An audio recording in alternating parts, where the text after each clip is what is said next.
Hello, and welcome back to History for the HSC. Today you join us for a deep dive into the Nazi consolidation of power from 1933 to 1934. In our last video, see the link on the screen, we saw how Hitler and the Nazi Party went from political obscurity into the position of Chancellor and ruling party between 1919 and early 1933. At this point, they had not acquired the dictatorial and totalitarian control over Germany that they desired. These next 2 years would be a tumultuous time that would see the downfall of the Weimar Republic in what has been called a legal revolution by Karl Dietrich Bracher. That's not to say that Hitler and the Nazis didn't break the law, but that the majority of their actions in this period carried at least the appearance of legality in accordance to the Weimar Constitution. In a 2-year period, Hitler's dictatorship, his power and authority over Germany, would be effectively completed.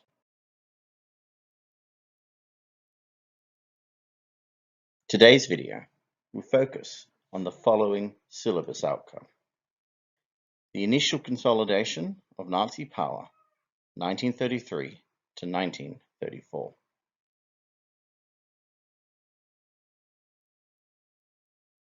Now, as usual, we will be breaking this topic up into smaller bite-sized chunks. However, due to the nature of this topic, we won't be using our regular 4. In fact, we're going to be breaking it up into 7 separate events that occurred in this 2-year period that were crucial in the Nazi consolidation of power internally in Germany, externally in terms of international recognition, and even internally within the Nazi Party. The first key event is the new elections for the Reichstag, which were called to be held in March 1933. Following up and very closely linked to that was the Reichstag Fire, again March 1933.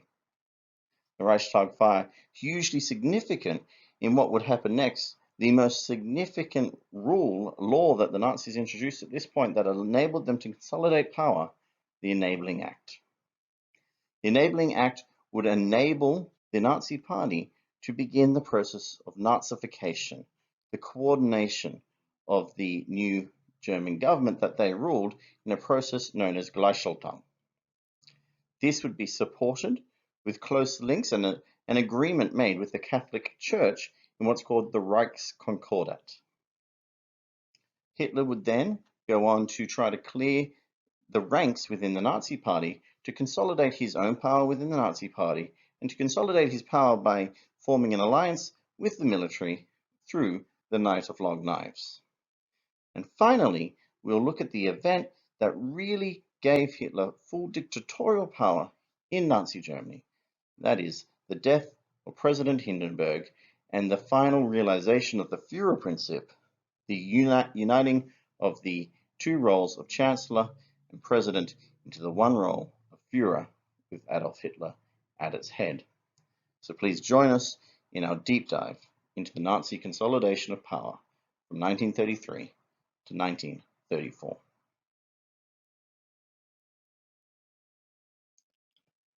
Hitler had been named Chancellor of the Weimar Republic on the 30th of January, 1933. As ruler of the largest party in the Reichstag, it was, in a sense, natural. But Hindenburg had resisted for as long as he had felt it was possible. And it was only after von Pappen's urging and his belief that Hitler could be controlled that the aging general was convinced to give Hitler the chancellorship. Whilst this was clearly a major success for the Nazi Party, they were still a long way from having the level of power and authority they wished to have. They were surrounded by opponents on all sides, and the threat of loss of power was a very real thing. Hindenburg made no secret of the fact that he disliked Hitler, that he mistrusted him. And as president, he had the power to remove the chancellor. Indeed, Hindenburg had removed von Schleicher from his role as chancellor to place Hitler there in the first place. And von Schleicher was a military commander, a close friend of Hindenburg's son, and a key member of Hindenburg's inner circle during the early 1930s as the Weimar Republic was effectively ruled via Article 48. Indeed, it was Schleicher himself that had come up with the idea of using Article 48 and presidential power to rule without the consent of the Reichstag. So if Hindenburg was willing to bring down a chancellor that he liked, that he trusted, that he worked closely with, what chance did Hitler have? Another election, hardly an uncommon occurrence given that in 1932 alone there had been 2 Reichstag elections, could also have potentially seen the Nazi Party lose their grip on parliament. This was a real possibility. Their percentage of votes had fallen from 37% in July 1932 to 33% by November. The Great Depression was beginning to lose its grip on Germany. Unemployment reached its height of 30% in 1933, and as the economy normalized, it seemed likely that support for extremist parties, like the Nazis, would begin to fade, just as it had after the hyperinflation crisis of 1923. Further, the army could have swooped in and removed him. They were suspicious, particularly of his brown shirts. Military leadership had formed the basis of Hindenburg's inner circle, and senior military leadership, men like Ludendorff, a man who'd once marched with Hitler in the Beerhole Putsch and even ran as a Nazi Party candidate for president against Hindenburg in 1925, didn't support Hitler. By 1933, Ludendorff apparently sent a telegram to Hindenburg on the date of Hitler's appointment to Chancellor stating, "I solemnly prophesy that this accursed man will cast our Reich into the abyss and bring our nation to inconceivable misery. Future generations will damn you in your grave for what you have done." Now, some historians do suggest this text is a forgery, but what it does show, what it does reflect, is the degree of mistrust that Hitler was held in by the German army in particular. And beyond all this, the so-called Hitler cabinet, formed when Hitler was appointed chancellor, included only 3 members of the Nazi Party. They were outnumbered by moderate politicians in the Social Democrats. These men would be, of course, Hitler, but also William Frick, who would serve as Minister of the Interior, and Hermann Göring, who would be Minister for the Interior of Prussia. Now, this had been planned by Hindenburg and von Papen as a way of controlling the Nazis, and may have actually been effective in doing just that. There were, however, some indications even this early on that this would not remain the case. The Minister for the Interior position effectively gave Nazis control over the police throughout Germany. Further, Göring also served as president of the Reichstag, a position not too dissimilar to Speaker in the Australian Parliament, which gave him some control over who could speak and when they could speak within the Reichstag, and even the ability to eject people from it. All of these factors combined to Hitler and the Nazis being in a tenuous position, one that could be solved through new elections and a clear majority within the Reichstag. By winning a clear majority, Hitler would remove the need to rely on a coalition government, and he would be chancellor in his own right. This election was scheduled to occur on the 5th of March 1933, and a campaign of violence and crackdowns on any dissent went into effect. Brown shirts targeted firstly the communists, but later even the Social Democrats would also receive the same violent treatment. Newspapers that criticized the new government were closed, as was the Catholic Centre Party, who had dared to criticize the new government. The only people who would be free to campaign would be the Nazis themselves and their allies in the German National People's Party, which was another right-wing conservative party. Brown shirts and police were stationed at polling booths to intimidate voters. And all of this, however, was not enough to win an absolute majority. The Nazis received 44% of the popular vote, still not enough to guarantee the majority despite Hitler's attempts. But all of this was really for naught, as it was another event that had occurred just a few days earlier that would prove the most effective in guaranteeing Nazi power.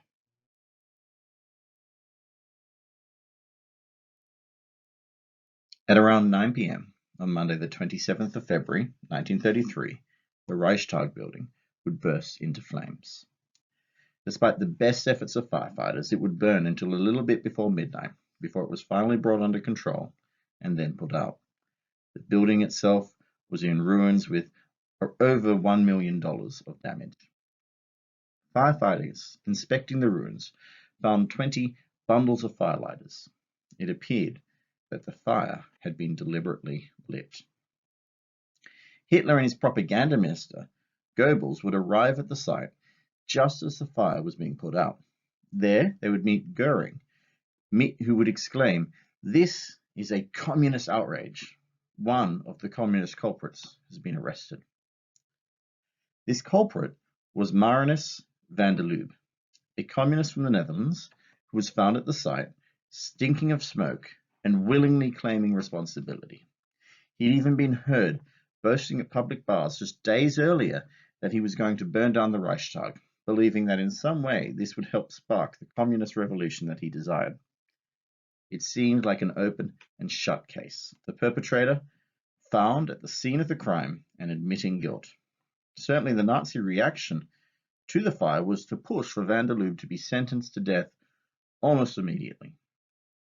But questions continued to arise as to responsibility for the fire. Specifically, the question of who was ultimately responsible. Perhaps most famously, William L. Schreier presented the story as a grand conspiracy undertaken by the Nazis themselves to burn down the Reichstag and then to blame van der Lubbe as the culprit. Schreier argues that Goering hatched this plan himself to burn down the Reichstag as a means of ensuring that they could hold on to power, as it would give them a chance to move against the communists and demand extra powers. Schreier paints van der Lubbe as an imbecile, a convenient dupe. He quotes from experts at the trial who suggested that chemical accelerants had been used to start the fire and that all van der Lubbe had with him, it would seem, was a shirt.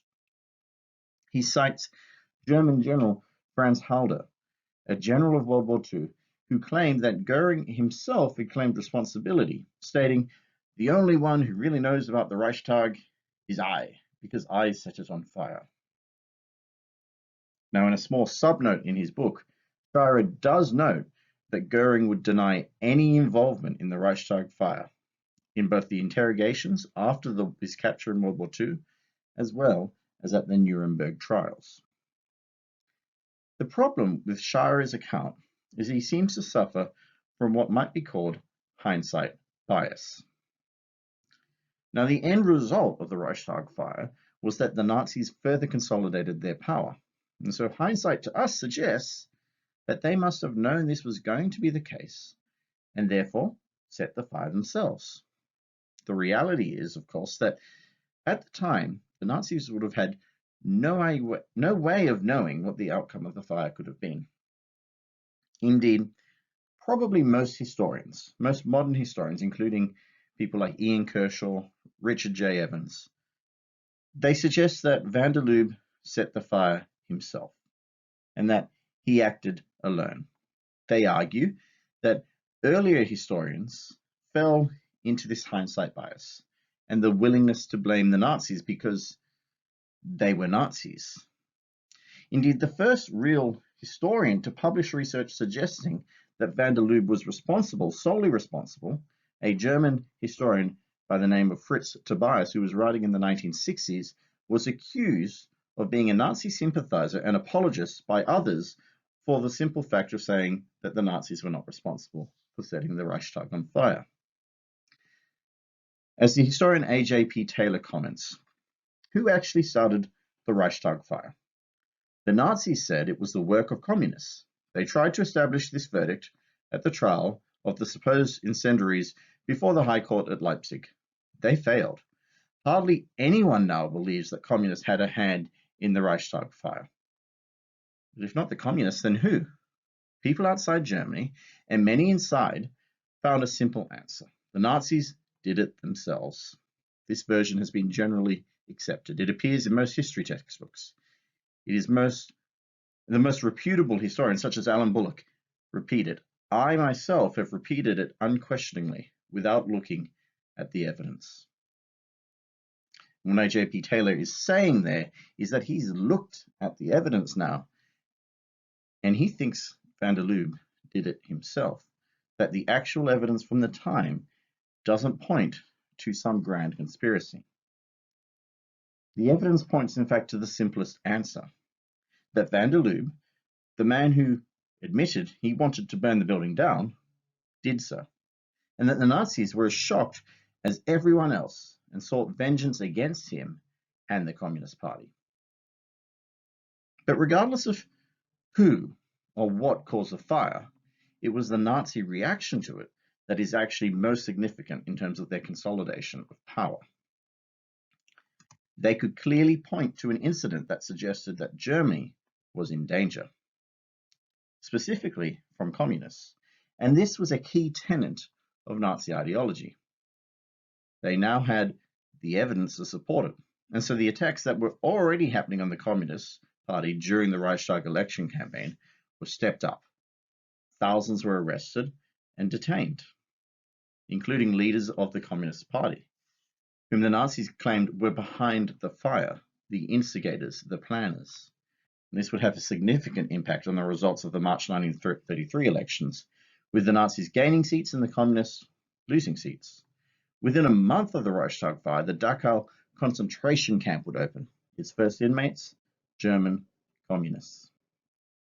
But perhaps even more significant, in terms of the Nazi move toward dictatorship, was the Reichstag Fire Decree.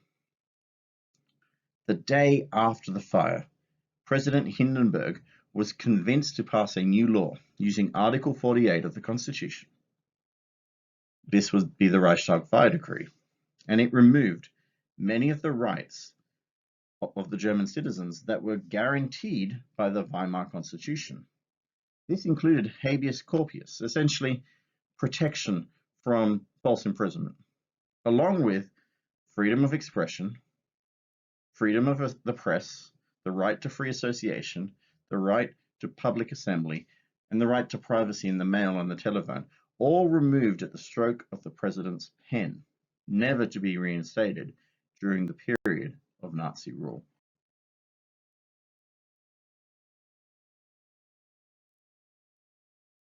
The Reichstag Fire Decree had enabled the Nazis to imprison communist deputies of the Reichstag, and although at this point they didn't completely ban the Communist Party, they certainly made participation in the election difficult, which would allow the Nazis to pass further laws to reinforce their control. And it was, in fact, this next law that would open the way for full dictatorship. On the 23rd of March, 1933, the Reichstag, meeting in the Kroll Opera House as the Reichstag building itself had burnt down, would vote on the law to remedy the distress of the people and the Reich, otherwise known as just the Enabling Act. This act would essentially give the ruling government dictatorial powers to rule without the consent of the Reichstag or the Reichsrat, and therefore without consent of the people. With communist politicians imprisoned or at least prevented from participating in debate and being at the Reichstag, the Nazis could also step up their opposition to the Social Democrats, the only other party who was expected to put up any resistance to the passage of this bill. Many Social Democrats found themselves being attacked, arrested, under the powers that had been granted to the Nazis through the Reichstag Fire Decree. Many would be arrested, and others would flee into exile, recognizing what was happening in Germany. As all this is happening, the Nazis were able to negotiate with other parties in order to receive the required two-thirds majority of the Reichstag voting in support of the Enabling Act. It would be passed when voting took place, with 444 votes in support and only 94 votes against, with only the Social Democrats voting against. Achieving the requisite support, it would then be signed into law by President Hindenburg, and the true Nazi dictatorship would begin in Germany. But the question is, what powers would be granted by the Enabling Act? And as with many of the laws that were enacted by the Nazis, it was both simplistic and short. It contained only 5 separate articles. Article 1 gave the ruling government, which at this point was effectively the Nazis, power to make laws without consulting the Reichstag. This meant, effectively, the Reichstag had voted in support of a law that would remove their very purpose for existence and their own power. Article 2 said that laws passed by the government did not have to follow the Constitution. Many of the laws the Nazis would pass would undermine, if not completely remove, rights protected by the Weimar Constitution. The Enabling Act gave them the power to do that. It also, on the other hand, did lay out for the continued existence of both the Reichstag and the Reichsrat in the new system of government. Article 3 said that the laws would come into effect the day after the Chancellor announced them. Now, if we think back to the definition of a dictatorship, one of the things we will see is that there is no rule of law in a dictatorship, that laws are made and broken as the dictator needs and wants them to be. And Article 3 really enabled the Nazis to do this. Article 4 gave the government power to negotiate treaties with foreign powers without the consent of the Reichstag, a move that would enable Hitler to form alliances and sign non-aggression pacts with various parties throughout the world. The final article of the Enabling Act simply stated the length of time that these emergency powers would last to. They were to expire on the 1st of April 1937. The Enabling Act gave the Nazis a legal dictatorship. It formed the legal basis of their dictatorial power. Indeed, when it expired in April 1937, and again in 1941, the Nazis had the Reichstag pass an extension to the Act and the powers that it gave them. Of course, by this time, all other political parties in Germany had been banned. Nazi Germany was a one-party state, and so these extensions passed unanimously.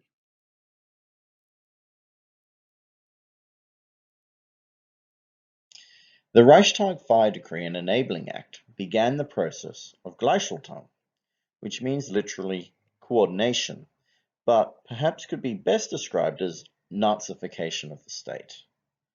Gleichschaltung saw Nazi control over Germany deepen to a state and then local level, ensuring the sort of totalitarian control that the Nazis desired. The first Gleichschaltung law was in fact the first law that the Nazis created using the newfound powers of the Enabling Act. On the 31st of March, Hitler and Wilhelm Frick would issue a decree that would dissolve all state parliament, with the exception of Prussia, which was already in their hands, thanks to Goering, and appoint new representatives to each of these state parliaments. These representatives would reflect the results of the votes cast in the March election, excluding those votes for the Communist Party. And by excluding the seats held by the Communist Party members and not replacing them, the Nazis would now hold a majority in each of the state parliaments, just as they did in the Reichstag. This would be followed within a week by the second Gleichschaltung law on the 7th of April. This law saw each German state appoint a Reichsgovernor, who would have the power to dissolve state parliament, appoint and remove state officials and judges, and each of these men would report directly to Frick and had almost complete control over their state. Prominent Nazis were then appointed to these positions, responsible for carrying out the will of the Führer. The law for the restoration of the professional and civil service would be passed on the very same day. The Nazis argued that this was designed to coordinate the civil service. Behind Nazi ideology, it ensured key positions in society would be held by those who supported, at least tacitly, the Nazis. Under this law, Jews and communists were removed from their positions in government bureaucracy, as teachers, as judges, as lawyers. Initially, President Hindenburg and his supporters were able to force some concessions out of Hitler, allowing any man who had fought in World War I, served in the bureaucracy since 1914, or who had lost a father or son in the Great War to retain their position. These concessions, however, would not last. They would disappear as soon as Hindenburg was not around to force them to remain. Nazi attacks on other parties continued. The communists we've seen had already been removed as a political threat, and the Social Democrats had seen their leaders imprisoned and others fled into exile.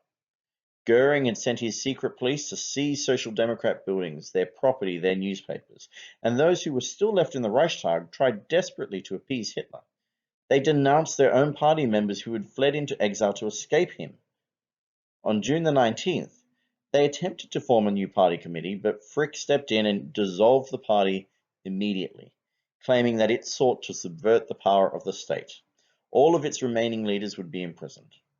The Catholic Centre Party, who had supported the Enabling Act, would announce its own dissolution on the 5th of July, even while the Nazis negotiated the Reichskonkordat with the Vatican. One by one, the parties of the Weimar Republic fell on their swords, beset by the pressure from the Nazis on all sides, and seemingly powerless, or at least unwilling, to stop them.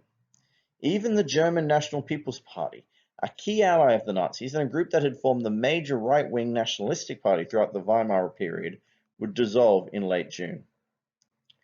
By early July, the only party remaining in the Reichstag was the Nazi Party, and on the 14th of July, they issued a new law against the founding of new parties to ensure that this would remain so.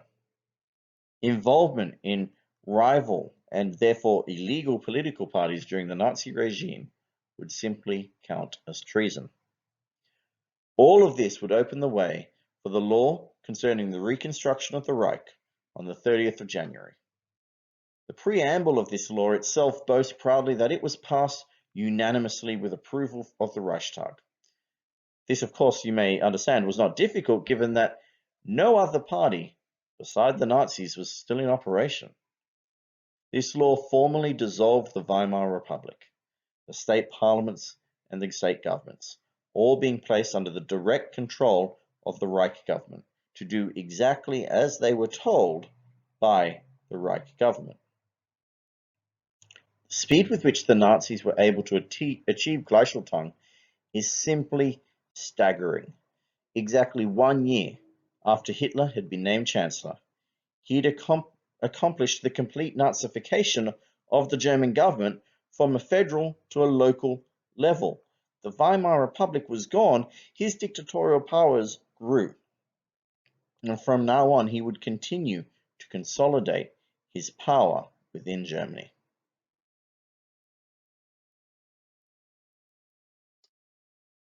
On the 20th of July, 1933, just 1 week after banning all political parties in Germany, including the various Catholic parties, the German government would sign the Reichskonkordat.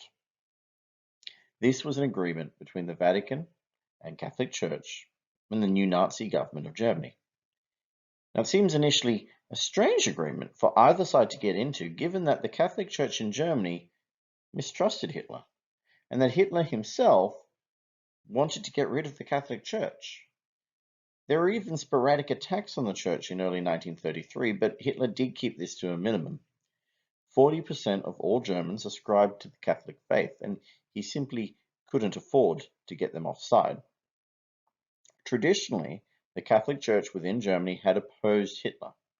When the Nazis had received 18% of the national vote for the Reichstag in 1930, becoming the second largest party, the leaders of the church had called upon the people to examine their conscience and think about what they were doing.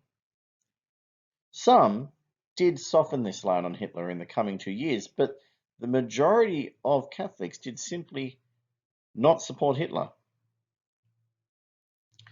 So what changed? In March 1933, the German Cardinal of Munich, Faulhaber, returned from a trip to the Vatican and reported to the German people, "I must say I found, despite everything, a greater tolerance with regard to the new government. Let us meditate on the words of the Holy Father, who, in a consistory, without mentioning his name, indicated before the whole world in Adolf Hitler, the statesman who first after the Pope himself has raised his voice against Bolshevism. It appeared that the fear of communism in Germany was enough to convince the Pope to side with Hitler, and then to instruct the bishops of Germany to do the same." Perhaps the most significant impact of the Concordat was in cementing Hitler's power and authority on an international level. Cardinal Forbera would express the impact in a sermon in 1937. At a time when the heads of the major nations in the world faced the new Germany with reserve and considerable suspicion, the Catholic Church, the greatest moral power on earth, through the Concordat, expressed its confidence in the new German government. This was a deed of immeasurable significance for the reputation of the new government abroad. Bishops were forced to take an oath of loyalty to the Reich government, and clergy were forced to abstain from involvement in political parties. This was probably the reason why the Centre Party dissolved itself in early July. The Concordat itself would offer several protections to the Catholic Church in Germany, enabling them to continue to work, theoretically at least free from persecution. This protection, as we've seen, came at a huge cost. As Faulhaber would put it, with the Concordat, we are hanged. Without the Concordat, we are hanged, drawn, and quartered. With the directive of the Vatican Church leadership, German bishops would be made to encourage Catholics to support the new Nazi government. All of this protection was realistically for naught, as attacks of the Catholic Church would continue. And they would continue to grow as Nazi power grew, and they would continue to infringe more and more on the rights of all German people. But through this one simple treaty, the Nazis had removed, firstly, a powerful political party in the Centre Party. They'd removed a powerful social force with potential opposition in the Catholic Church, and they had gained international recognition. The Catholic Church has since always argued that the Concordat, whilst not ideal, did offer some protection for German Catholics, preventing even worse evils than what did occur. But as Albert Einstein, a man who had lost his government job and fled Germany in 1933 following the law for the restoration of the professional civil service, said, "Since when can one make a pact with Christ and Satan at the same time?"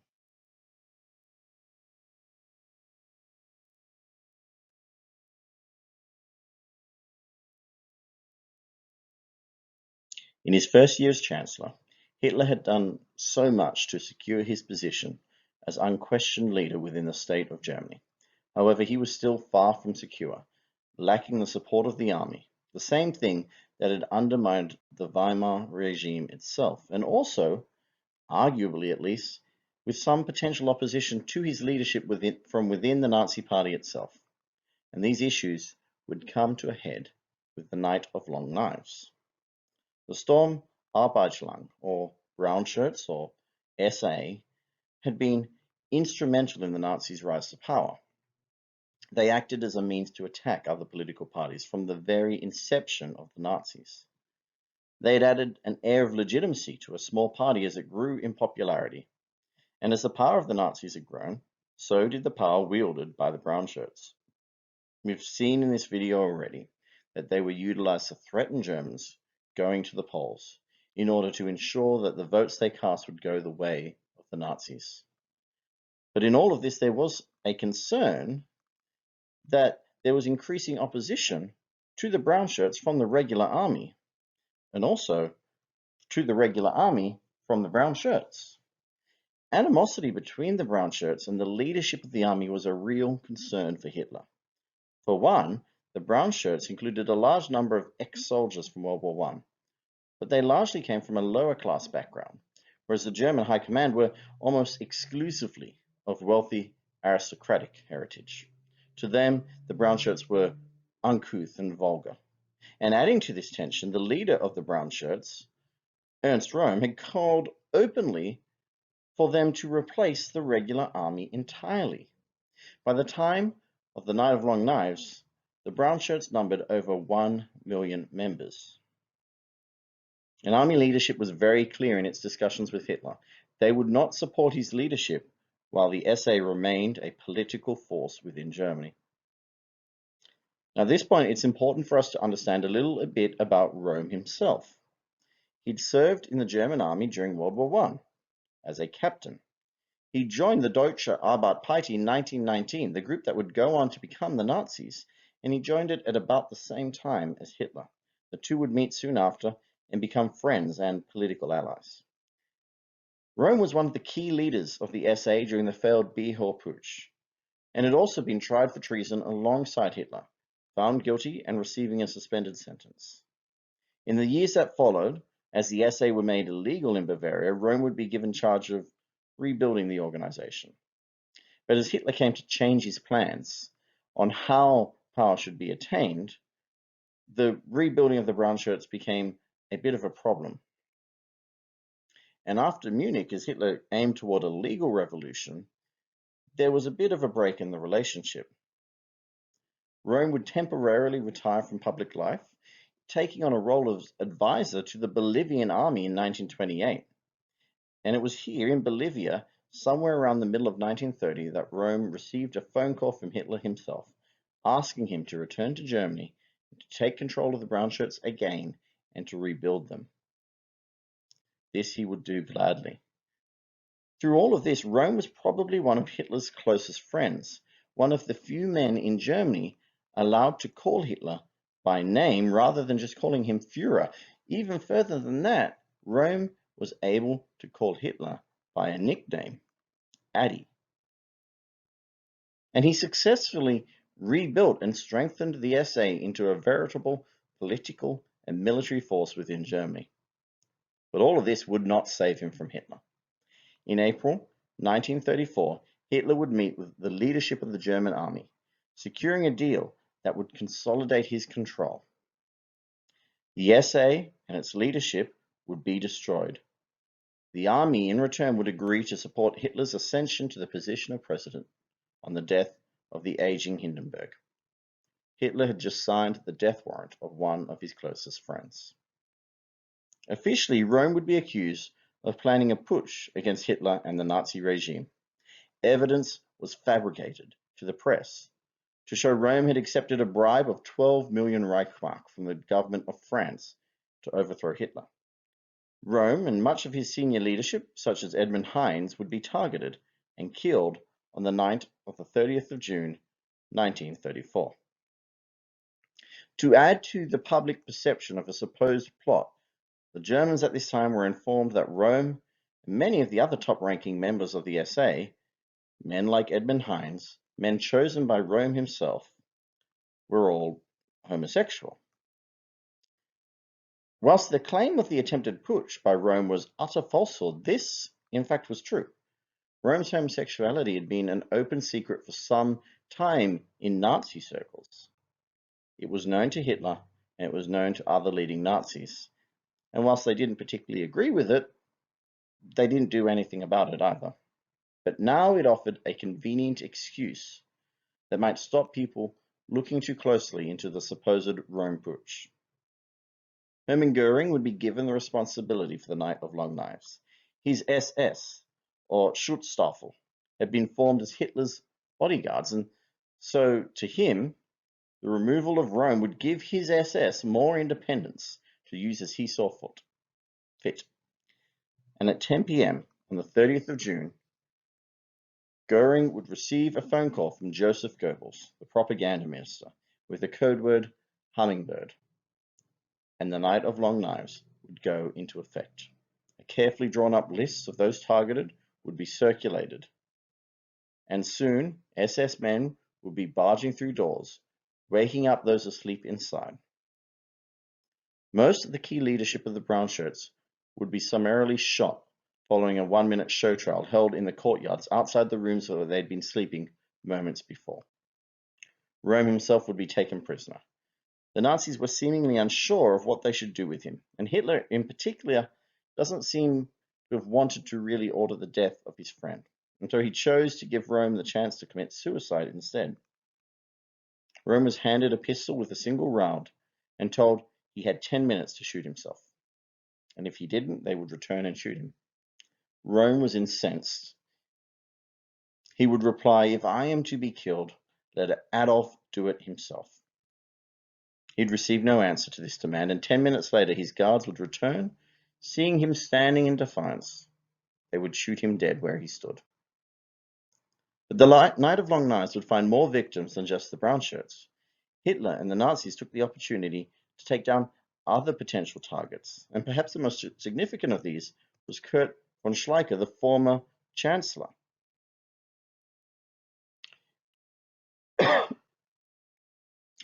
One question historians still debate to this day is how extensive were the murders that took place. The historian Richard Evans suggests a figure of 85 killed and around 1,000 arrested. Kershaw agrees with the figure of 85, although he does cite some other sources which suggest as many as 150 to 200 people may have been killed. Schreier, writing much earlier, lists in his book 116 victims of the Night of Long Knives.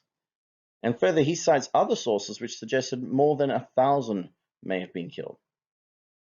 Part of the problem with really determining how many were killed is it's somewhat difficult to know for sure who was targeted. We do know that some of those killed appear to have been a case of mistaken identity, and some researchers suggested that some inmates at the Dachau concentration camp were also killed. It's difficult to really ascertain whether these deaths, which coincided with the Night of Long Knives, actually occurred on the same night, or if indeed there was any real connection to it at all, or maybe it was just a coincidence. One thing is certain, and that is how the Nazis dealt with the aftermath of this bloodbath. Whilst we might have expected that Hitler would seek to keep things quiet, he would instead openly admit to ordering the murders. Whilst they did keep the names of those killed from the media, the Nazi propaganda machine under Goebbels would go into overdrive, presenting the bloody night as Hitler and the Nazis acting swiftly to undermine rebellion and bring traitors to justice. On the 3rd of July, 3 days after the Night of Long Knives, the Nazi cabinet would sign into law the law regarding the measures of the state self-defense. This would retroactively justify the Nazi actions in killing Rome and his so-called co-conspirators. And so Hitler was thus presented not as a man who had murdered a friend to ensure the loyalty of the army, but as a hero who defended the law. Richard Evans argues that this event signaled that Hitler was now the true dictator of Germany, completely above the law, and with the support of all the parties that he needed the support of to establish his regime in its totality.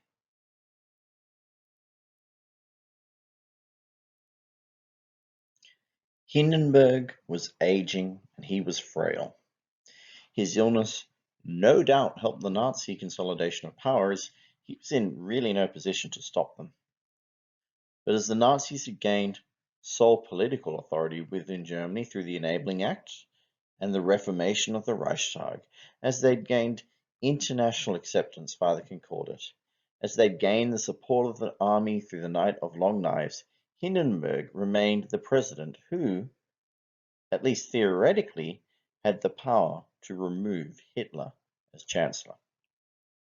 This would not be the case for long, if indeed it was ever really true.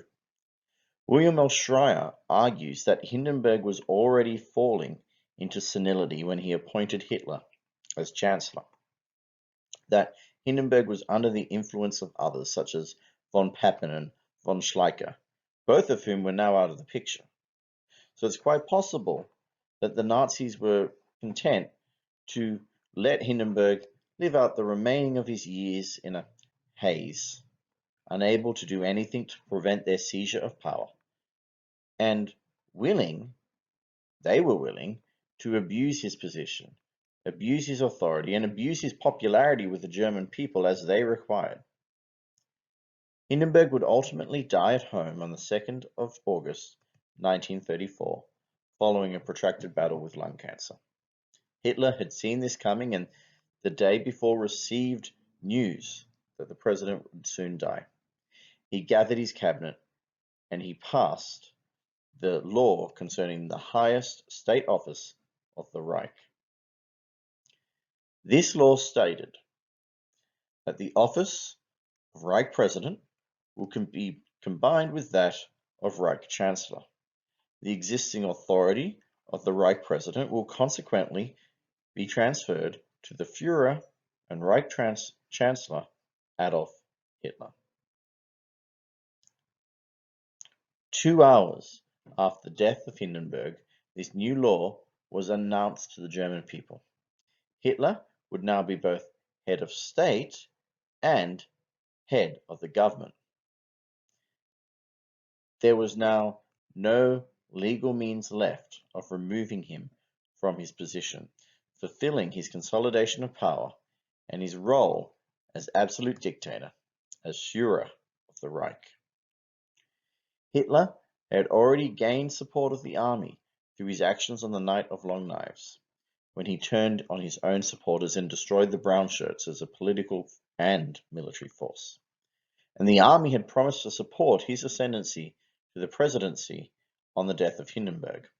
This having occurred, the German army would swear loyalty not to Germany, but to the Führer, Adolf Hitler, the next day after Hindenburg's death.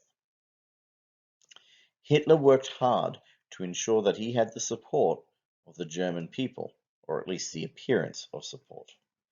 Publicly, he announced that the presidency was so closely tied with Hindenburg that it would be disrespectful for anyone else to ever hold the title.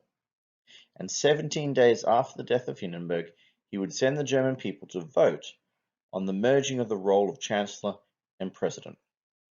Slightly under 90% of voters gave their support, with around 10% voting no or casting an invalid vote.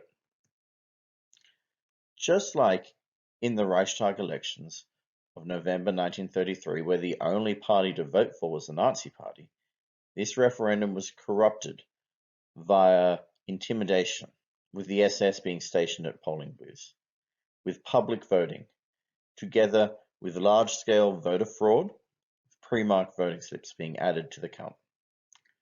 Regardless, Hitler could now use these results to suggest that he had wide-scale support, and this undoubtedly assisted in Nazi control over Germany, as those who opposed Hitler presumed that they were alone in doing so. The sad reality for many in Nazi Germany is that they stayed silent in their opposition out of fear, that they paid lip service to the Nazi regime, that they didn't agree with it, as the Nazi regime's methods of control convinced people they had far more support than they probably did.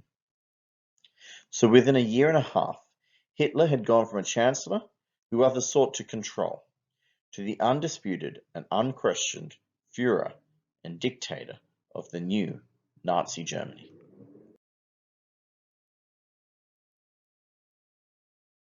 This has been History for the HSC and our deep dive into the Nazi consolidation of power from 1933 to 1934.